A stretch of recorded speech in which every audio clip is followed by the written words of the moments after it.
recording has started. I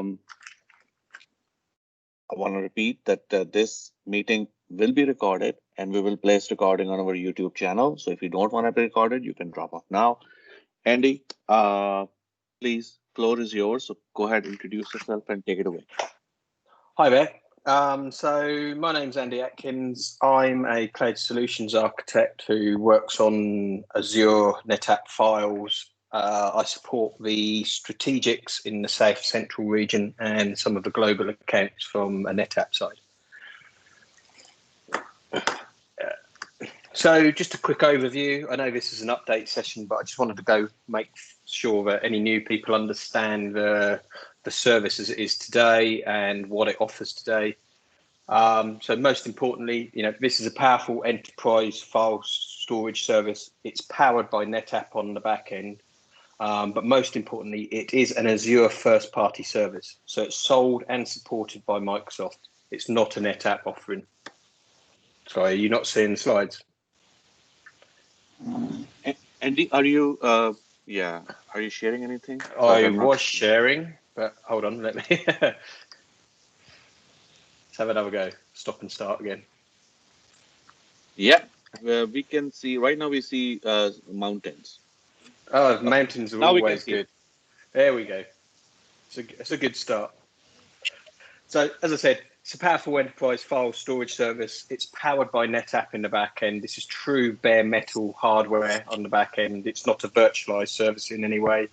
And that's what allows it to have some of the speed and functionality that it's able to provide. As I said, most importantly, it is an Azure first-party service sold and supported by Microsoft.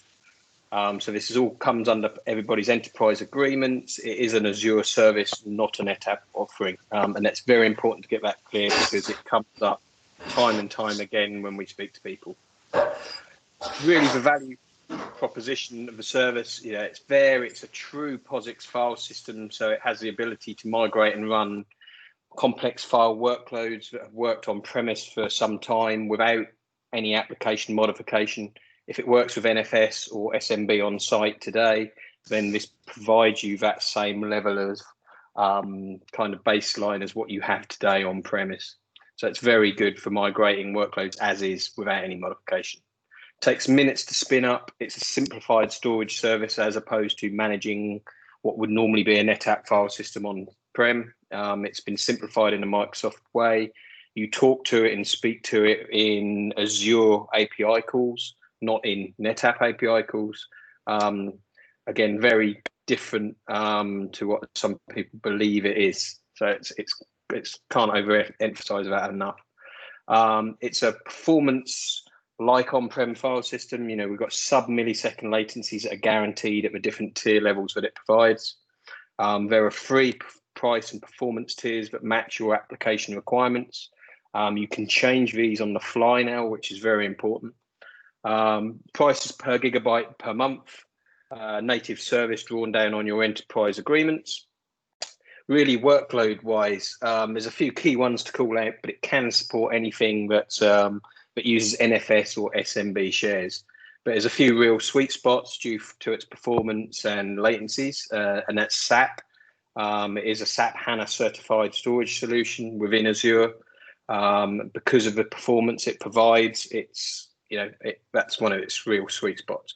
Any other databases, Oracle, Oracle and SQL, also a great proposition for ANF. And some of the important ones recently, VDI and especially WVD on ANF, when we can reduce the speed of logon times and bring those times down, it has a real impact to the end users by using this service. As of July this year, and still today, we're in 21 regions. This doesn't include the government regions that we're also in. There's about another 8 of those that are spinning up currently. It is a whitelisted service currently, so as of today, you have to have your sub-IDs whitelisted to see ANF. This will go away later in the year when the service becomes full GA. And just a quick evidence of this, Repsol migrated from on-premise into Azure, and they saw 5 times performance compared to their on-premise devices. Again, this is something we see regularly. It's due to their way that it's built as a managed service within Microsoft, and all the components that tie together, we can achieve far faster speeds, sometimes than even on-premise devices. So a quick bit to kind of where this fits in under the Azure Storage kind of banner. You have services from the Azure Storage. You have the blob, the files, the queues, the tables. These are the services that really provide you kind of single-digit latencies. You have your Azure managed disks. These are your equivalents to your direct attach kind of infrastructure. Your equivalent to your SSD drives and your hard drives that would be attached to your systems. Typically, these are kind of milliseconds upwards to kind of 10 milliseconds of latency. And then you have your Azure NetApp Files, as I said, native service, enterprise class storage, providing NFS and SMB as a service. It is a full bare metal PaaS offering. We have the standard premium and ultra tiers I'll go into a little bit more on another slide. It's important to understand how these scale up with performance. And we have the advanced data management that comes along with this. So just quickly jumping into the features to cover off what features we currently have and what the new features are that have been released into ANF over the past few months.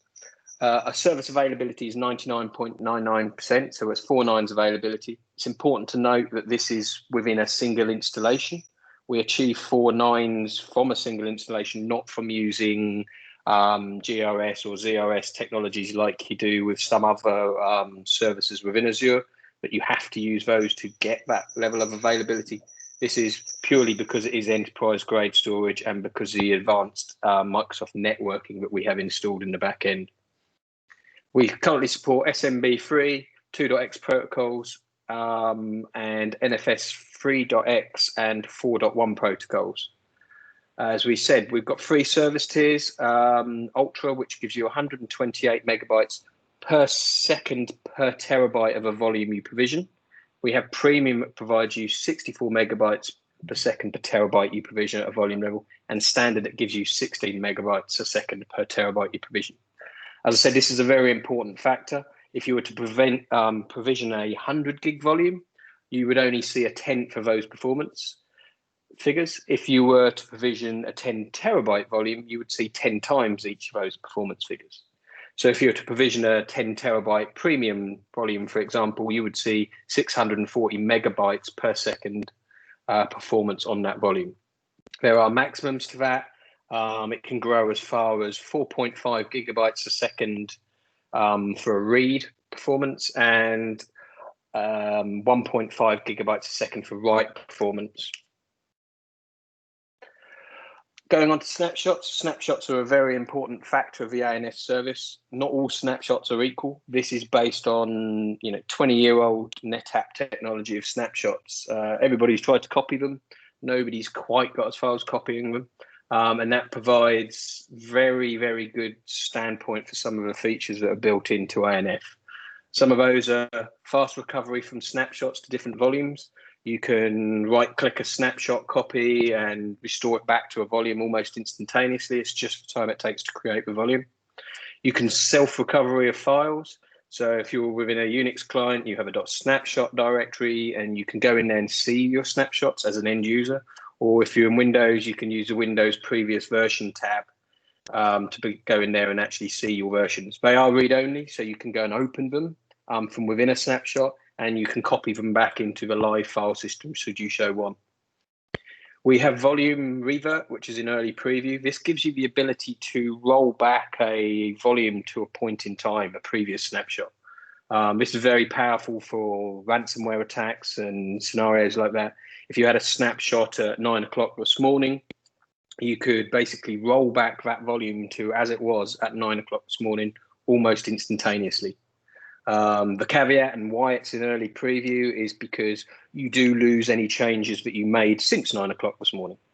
So it's in early preview really to protect people more than because it's not a feature that's ready for use. It's been used for years and years. It's just getting that out into wild and people understanding that it can also be a destructive thing if you used it in the wrong way. We have SMB multi-channeling. This is obviously on by default, and it's kind of supported from anything from Windows 2012 server upwards. It roughly provides you double the performance from having it off. It's not something we can turn off. It's a negotiated thing, so it's just a benefit. As I said, SAP HANA certified. That's an important factor.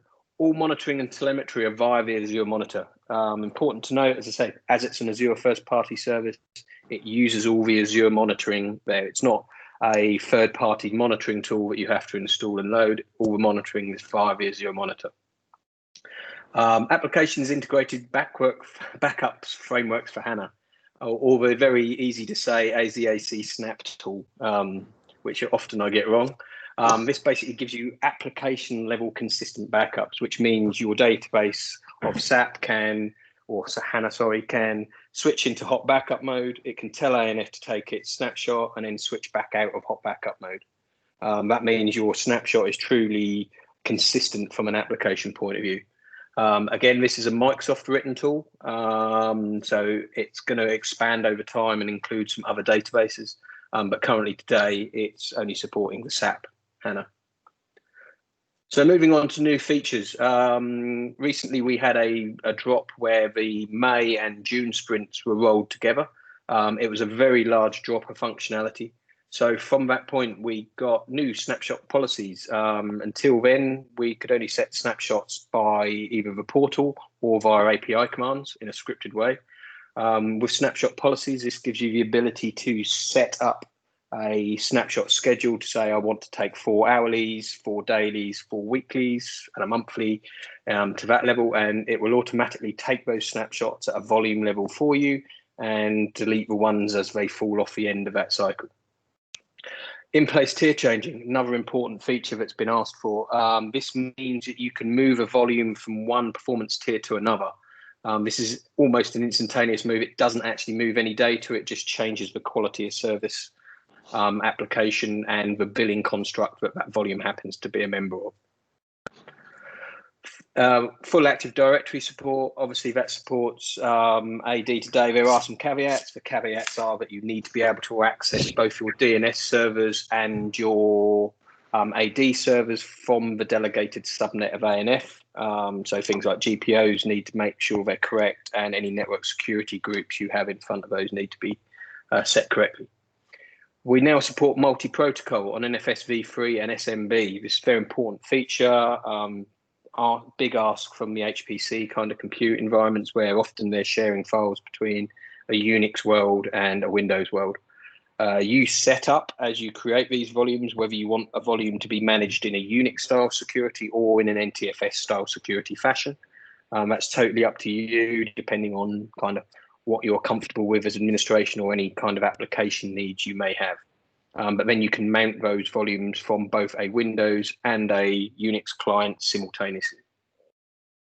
We now have NFS v4.1 encryption in transit. Another new feature that was been asked for by some of our security folks out there. And this enables you to use AD Kerberos encryption between Unix devices and ANF. Cross-region replication is currently in private preview and will move hopefully to public preview in the coming days. That's very near term. This is basically the ability to replicate a volume and at a volume level from one region to another. At the moment they are set regions. I have a slide to cover that off in a little bit. And the cloud backup service is coming into private preview. Currently this is US Central only. This gives you the ability to, in effect, set up a longer snapshot schedule, keeping many more snapshots, but they are offloaded to blob storage to reduce the costs of keeping those longer term backups. Very simple to set up, same way as the snapshot policies. You just say you want X days, X weeks, X months, and it will keep those snapshots and manage those for you. And the other service that came in was NFS Root Squash, another security one that came in. This gives you the ability to remove the fact that everybody mounts NFS volumes as root. Again, very important in the HPC worlds. So I'm just going to pause there for a second and say, has anybody got any questions for any of the current feature sets or capabilities on ANF?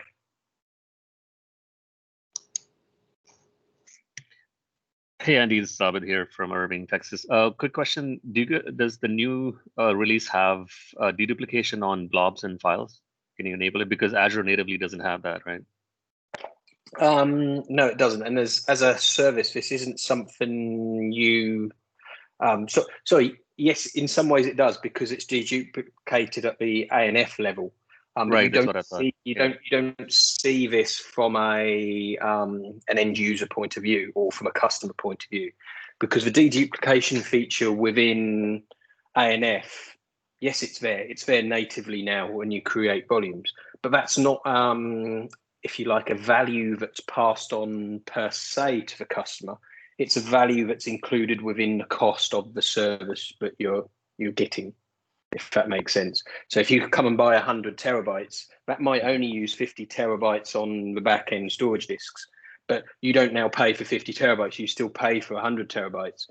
The cost saving is rolled into your price per terabyte point, and there's assumptions made that when those costings are put together to decide what that costing is going to be. All the deduping that is already taken into consideration in your costings. Gotcha. But where is it applied though? Is it applied on the file server volumes that ANF is looking into? Because I know that it does the deduplication first before dumping the data in the blobs or file shares. Yeah. Right? So it occurs at a file system level on the NetApp side. So initially, any of these services and another service coming along soon will use the same functionality. But that deduplication has already happened, and in effect, the NetApp is placing its blocks off into blob. So it already knows that block might be used by multiple things. So it's prior to placing it. Got it. Okay. Thanks. Yeah. Yeah. Hi, Andy. This is Srini Alwala. It's a common question from customers saying, how do we avoid the vendor locking?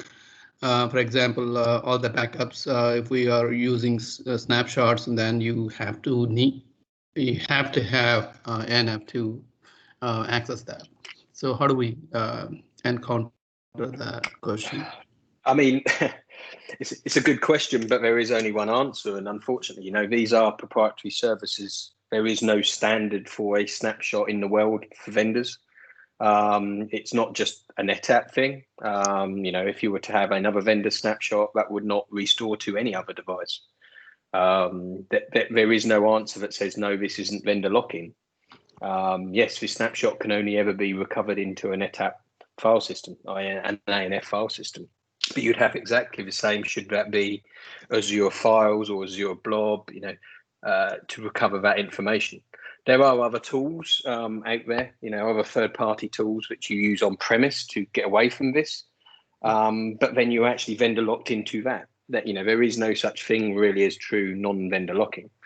What I can say is these are NFS shares, so you could easily point at a mount point. You can create a volume from that snapshot, and you can copy that to any other NFS file system or any other SMB file system. So that's the really only answer you have. There's nothing to stop you copying this back to something else. It's the same question as a blob store or an S3 store. It's in there, your files are in there. There's nothing to stop you copying those files back out and putting them somewhere else. But no, you can't suddenly recover a backup volume from a NetApp and restore it to another file system device. Okay, thank you. Another question is, can we use ANF to migrate large amount of data from on-premise to Azure? Is this a kind of a medium to use that? So there's no direct functionality in the sense of if you have a NetApp device on-prem that you can migrate directly from it using its own proprietary technologies to get from a NetApp device to ANF. But what you do have is the performance capabilities of this, and how that's addressed a lot of needs for some of our customers migrating is by providing very high performance volumes at the destination, i.e. the ANF end. They've managed to migrate their data much quicker. But that's using third-party tools, either Cloud Sync. There's an XCP tool from NetApp that's very fast and handles multiple millions of files. The Cloud Sync tool is one that goes up to a few million files, and it's a service that you can spin up and will automatically delegate brokers and create more brokers to improve performance. but there's no native service as such. It is still file copy from A to B. Now, there are some items coming up that may address that in the future, but currently today, it's the same as migrating any level of data from on-prem to the cloud. Okay, thank you. Okay, I'll just move on quickly just to go quickly over the storage hierarchy and how you set up ANF files within Azure. So as we said, it's a whitelisted service, so your subscription needs to be whitelisted first. Once you've been whitelisted, you can then create Azure NetApp account. It's very much like you create an Azure storage account. You create an Azure NetApp account. These are created within a region. And this is what delegate or sets up which region your service will be in. And you can have up to 10 per region. Once you've created these storage accounts, you can then create capacity pools within them. The capacity pools are the billing construct that says whether it's premium, standard, or ultra. A capacity pool is by minimum 4 terabytes and can grow up to 500 terabytes, but you can grow and shrink a capacity pool. They're not a direct correlation to anything on the back end. They are just a billing construct and a container that holds volumes to say what capacity pool they're in and what billing SKU they are. And as I say, you can have up to 25 of these per account. Once you've created your capacity pools, oh, hold on, my mouse just stopped working. Once you create these capacity pools, you then create your volumes within those capacity pools. This is the level where your performance is set. As I said earlier, you have 16 megabytes a second for standard, 64 megabytes a second for premium, and 128 megabytes a second for ultra. Volumes can range from 100 gigabytes up to 100 terabytes in size currently today, and you can have up to 500 of these per capacity pool. And again, volumes can grow or they can shrink. They don't auto grow, but you have the ability to control them and control the growth as and when you require. So just pause there for a second. Any questions on those constructs and how that works? Nope. Okay. So bear in mind, just looking at the time, quick bit about the the architecture and how this is laid out. As I said, it is a bare metal fleet of NetApp devices on the back end. These are injected into a customer's VNet. So it's a delegated subnet, as it's called, or VNet injected into the VNet. By default, we recommend these are /28 subnets. They can be /27 or even /26 to provide for future growth should you so wish. This isn't anything that the customer, after creating this subnet range, has any control over. That is automatically created as and when volumes are created within ANF. They will be allocated on an IP address, and a custom NIC is created, virtual NIC is created for that service. And they may have one or many volumes that hang off that virtual NIC. It's not a performance bottleneck. It's not a real thing. It is, again, a construct that just gives an IP address to a network interface.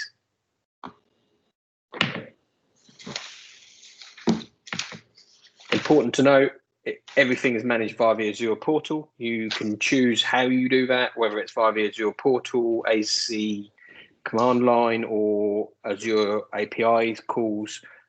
It's up to you how you do this. It is a native resource provider within Azure. As you create ANF files, the ANF resource provider will talk to the Azure network provider to create the resources as it sets these up. So some limitations or supported topologies rather. Currently today, ANF supports directly peered VNets. So if you're in a directly peered VNet to your ANF resource, you can mount that. It also supports on-premise networks via express routes or site-to-site VPN. What we don't support is traversing a VNet to get to another VNet. So you can only mount ANF files from a directly peered VNet. It is a private endpoint, not a public endpoint, so it can only be mounted in this way.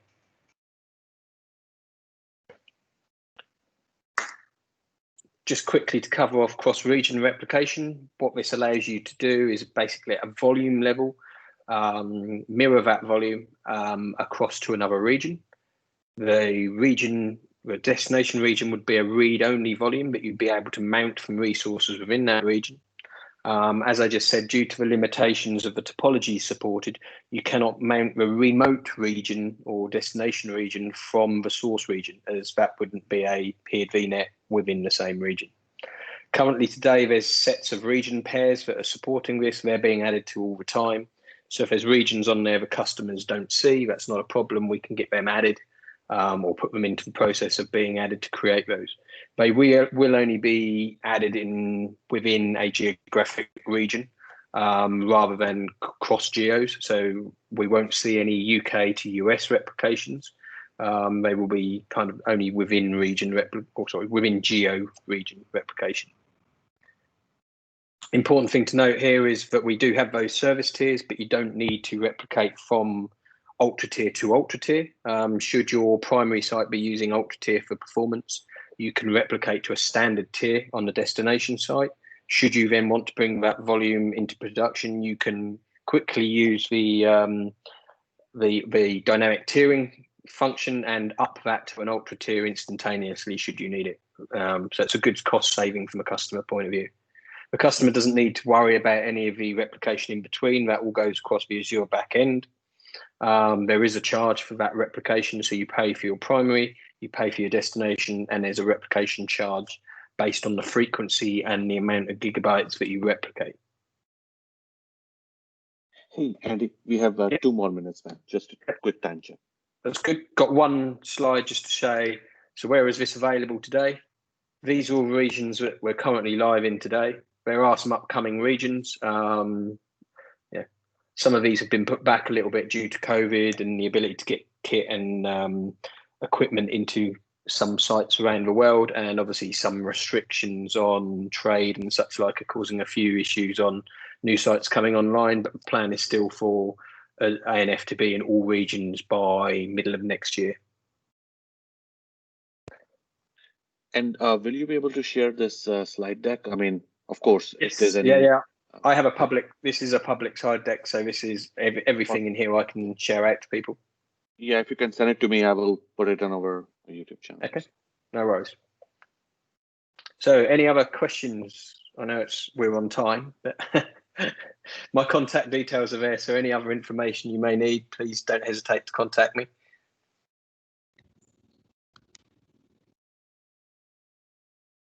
I do also have a Microsoft B- account now, which I should put onto that slide. Any other question? We have 1 more minute. Go ahead, please. Yeah, I do. Regarding capacity pools, I know there are 100 terabytes per capacity pool. Now, if I have a special silo that requires larger data, would that be possible maybe through a special request, or is it limited to making another capacity pool?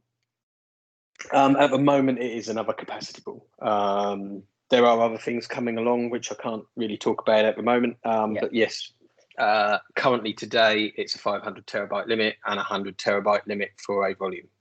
Gotcha. And then regarding the Azure site recovery slide that you covered lastly there, would that be something that has to be done through the steps through Azure, or we have to set up a specific step line for the backup? You mean this one? Step, yeah. Yep. Mm-hmm. Yeah. So this is separate from backups. This is cross-region replication. Okay. So in this case, this is mirroring a volume. You have the option to mirror that volume. It's very efficient because this is running at block level. So if you want to get your data to a remote site, this is a very, very fast way of doing it. But to set this up, you literally create your normal source volume as you would. You create your destination volume as a data protection volume, and you basically put the IDs of each into those volumes as you set them up. And then after that, you click authorize and it will start a baseline process. At the point you set the destination one up, it asks you whether you want to replicate it every 10 minutes, every hour, or every night, or every week. That's as simple as the setup is. And obviously it can all be done by API. Right. Okay, so I meant it regarding the recovery plan. So would this be possible to be integrated through Azure, or it has to be pointed at NetApp Files first and then into Azure? Not quite getting what you mean. So you'd be able to directly mount the destination site here. That's just a normal NFS share or SMB share. So from the point you create this, it's available. You could touch it, feel it, look at it. As soon as the primary site was to go offline, you could use that. It doesn't even need to go offline. You could break that mirroring and bring it up in as its own volume. You can take a copy of that volume for things such as versioning. You can spin up a second volume off a volume. So it doesn't affect the primary, if you've got a production volume, you want to spin up, say, a database, and you run that in production and you want to spin it off into a test version, you can just take a copy of the snapshot and say, I want a new volume. Please create me a new volume. It will create almost instantaneously, and you can then go and modify that without any effect on the primary volume. So it's a very quick method, and a lot of software developers use this for versioning and changing versions and being able to run regression tests against them. And then if they don't like it, they can just delete the volume. If they want to keep it, they just keep that volume. It's a volume in its own right at that point. Thank you.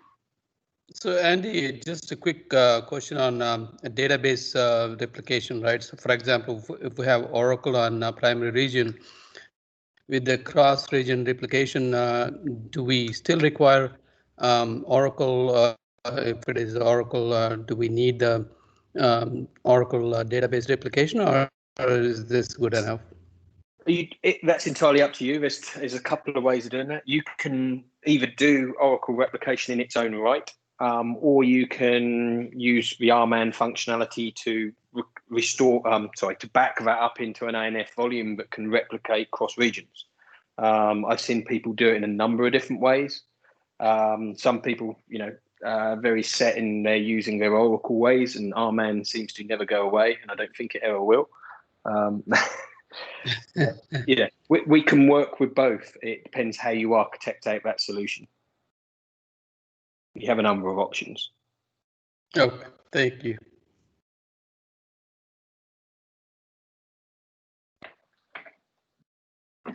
Any other questions? Conscious we've hit time. Don't want to take up any more of anybody's time. Andy, thank you, man. Thank you very much. Really appreciate your time, and thanks for everyone for joining. And we will upload the video and the slide deck. Link will be in the video description. So please, and by the way, there's an email address for Andy. So reach out to him if you have any questions. So thank you very much. Hope to see everyone next week. Bye-bye. Thanks, guys. Have a good day. Thank you.